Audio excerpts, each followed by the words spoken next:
The rollout of television grew following World War II and came to Australasia about 50 years ago. Many of us with grey hair anyway, remember as school children gazing through shop windows, taking in the magic of television, of course all in black and white at the time of introduction. Today we have high-definition television, plasma, LCD receivers and more than 100 channels of dubious programming. There are two main differing television systems in the world today. America and Japan use a system known as NTSC. Europe, Australia, New Zealand and many other countries use a PAL, or a derivative of PAL. These two systems are quite different. The American NTSC image is 720 pixels wide by 480 high and comes to your screen at 30 frames per second. The PAL image, as used in Australia and New Zealand, is 720 pixels across by 576 pixels high, as compared to the 480 of NTSC. Comparatively, the PAL image has more pixels, so the resolution is better in the vertical mode. With the New Zealand and Australian system, it is transmitted at 25 frames per second, compared to the 30 frames per second of the American system. Journalists need to be aware of this difference when working in news, as much of the overseas news feeds come in on NTSC and are converted to PAL. And when you watch the news at night, you can see a slight image degradation when watching overseas or world news coming from the conversion process. Now, a quick look at formats. Ever-changing formats. Traditional television has been in the 4:3 format. All the older TV sets in our homes are still mostly 4:3. Today, television is largely transmitted in the newer widescreen format, or 16:9.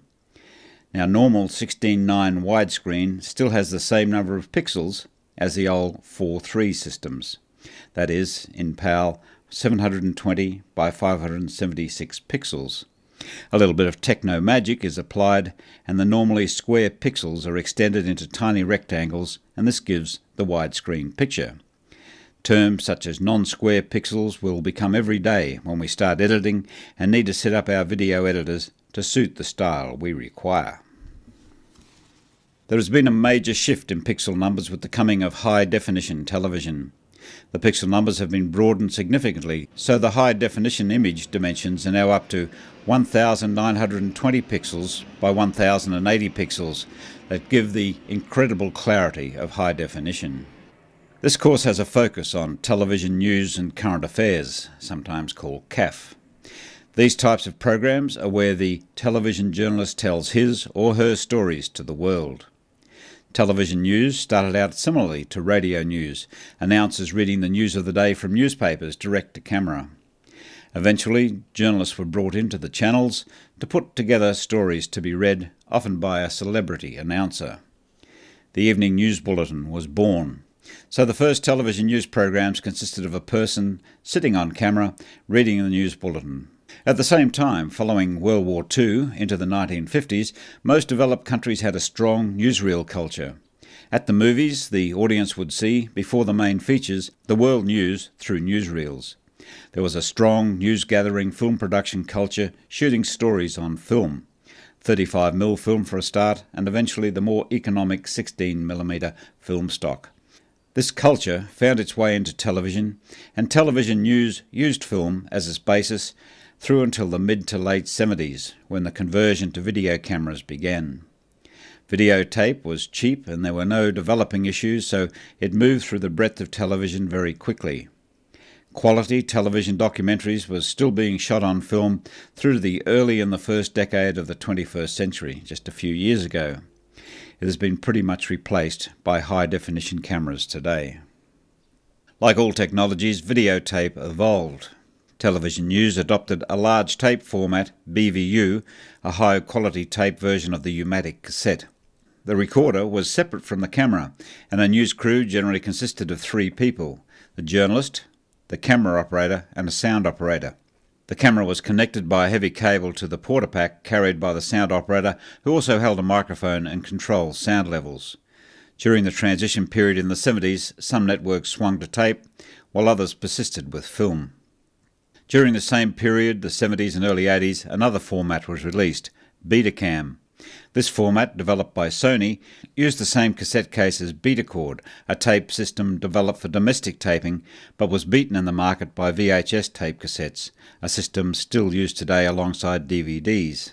The Sony Beta cassette is still used in various forms and has been the foundation tape for news acquisition around much of the world.